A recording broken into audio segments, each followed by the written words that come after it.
What's up, everybody? I'm OBG for TastingSkills.com, and this is your Booze Dude.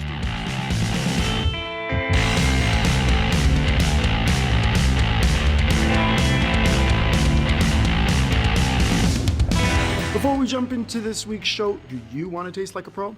Go to TastingSkills.com and put your email into the magical box, and I will send you my free guide to the fundamentals of tasting. When you're there, you can also check out our tech sheet, t-shirts, and the links of all the things we love. Now, back to the show.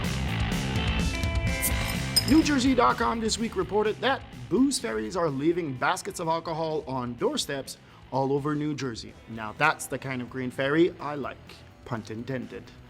I don't know if these booze fairies listen to the booze news, but after talking to some fairies on Facebook in my local booze fairy Facebook group, and no, I'm not kidding, I live in Las Vegas and there's a group.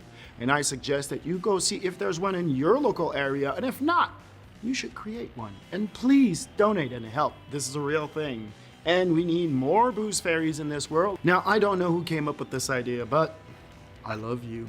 And the world sure does need more fairies so that this 2020 shit show can just keep on moving. This week, there's an insane auction at Sotheby's that is going on from August 26th to September 1st. I put a link below so that you could go to Sotheby's Whiskey Auction and check it out for yourself. And wow, it's an insane one, with 267 lots of rare whiskey and other spirits like 263 Louis Trey Black Pearl 148th anniversary for only $13,500 starting bid. They only made 70 bottles.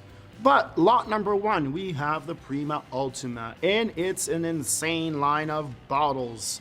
The Clenich 93 26-year-old, Singleton Dufftown 88 30-year-old, Morlack 94 25-year-old, Lagavulin 91 28-year-old, Krakenmore 71 48-year-old, Talisker 88 31-year-old, Kola Ika 84 35-year-old, and Port Ellen 40-year-old.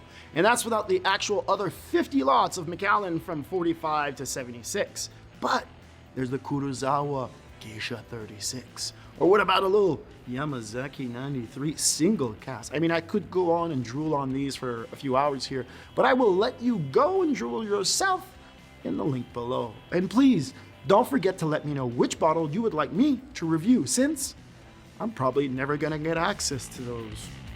That's what we do. Drool.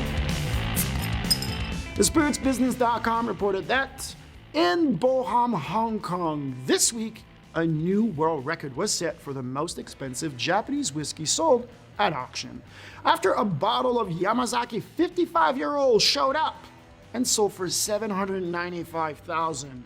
Yes, this is the oldest expression of Japanese whiskeys to date to smash the record. Now, it was expected to make between $75,000 and $100,000, but $800,000. Centauri launched this single malt whiskey in June this year, and through a consumer lottery system that was only available in Japan. So, none for me as usual. The Yamazaki 55-year-old was distilled in the 60s and is limited to a production of only 100 bottles, meaning the price is gonna go up. It was matured in a Japanese Minnesota oak cask in the 60s and then transferred into a white oak cask in 1964. So, the new alcohol distributor network aims to revolutionize the industry. Oh, really? Can't wait to hear this one. Yes, that's right. The IDN, or the Independent Distributor Network, is an association of 19 distributors across 18 U.S. states. The current IDN board president, named Mr. Brownie, says, and I quote, "The current focus of the IDN is on wine and spirits brands distribution, but many of our members sell malt beverage, seltzers, and the present U.S. alcohol distribution situation gives consumers a wider selection than they've ever had before. Yet many small to medium-sized producers have limited or no access to national distribution. And why is that? Well, simply because they either cannot offer national distributors enough product, sure, or enough incentive to support product. Okay, what does that mean? For those incentives are referred to in the alcohol beverage business as programs.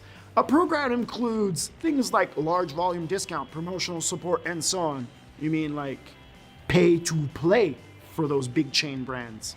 And he adds, each distributor has their own warehousing and distribution system and physical location in each state. Well, that's the law. IDN members also handle billing separately in accordance with each own state law. Of course they do.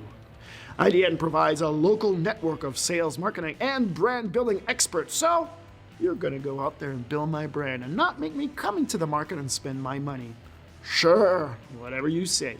He also goes on to say that if IDN's plan to expand succeeds the current 18-state membership and may, with the next 2 years, to be joined by another 10 to 15 states, he will then move to sell to Southern Glazer or RNDC, right?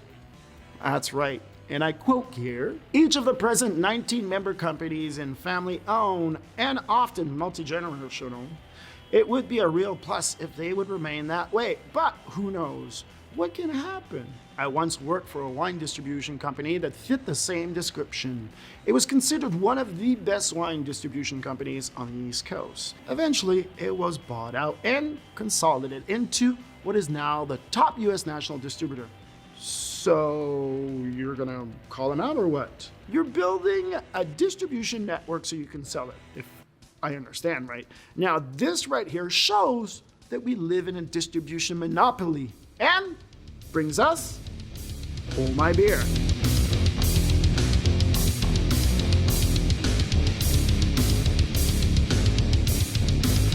Yes, and this week on Hold My Beer, your smartphone can tell when you've had too much to drink, detecting changes in the way you walk according to the Journal of Study on Alcohol and Drugs. Yes, having real-time information about alcohol intoxication could be important for helping people reduce alcohol consumption, preventing drinking and driving, or alerting sponsors to someone in treatment, according to lead researcher Brian Cifolletto, MD.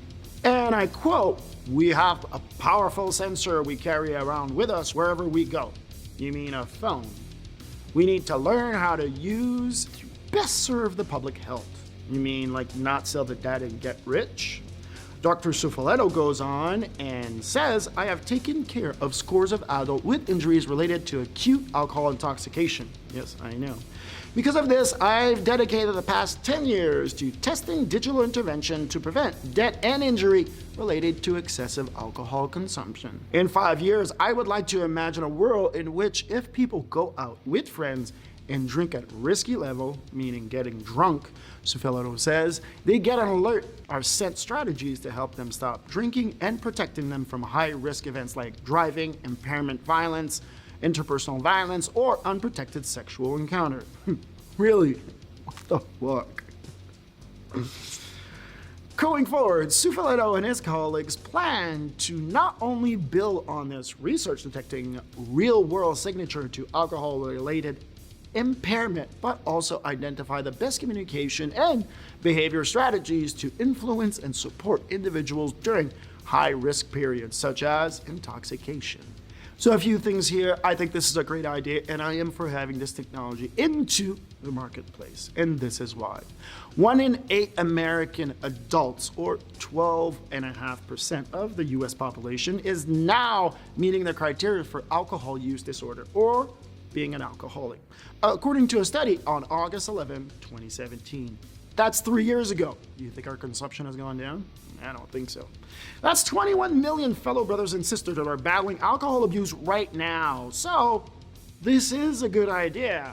And alcohol abuse is something that I take very seriously since I lose friends to it all the time. Yeah, I do. Yes, I've battled the bottle like most of my industry friends, and the most successful people I know in the industry are sober. 10 years ago, being a sober industry person would have been the biggest joke ever. But now, it's reality. Nobody wants to work with a drunk. They just don't. On the other hand, how long before the insurance company get the data and match it to the driving data they already have and completely stop insuring you? Ha! Oh yeah. Freedom never seems to stop giving, does it? And for Dr. Cifolletto, I am sure that he will never sell the data to get rich, right? Please. Anyway, that's gonna do it for me. Thanks for watching. I'm OBG for tastingskills.com. Don't forget to share, comment, like, subscribe, click the bell so you could get the notification. Otherwise, I will see you in the next one. Peace.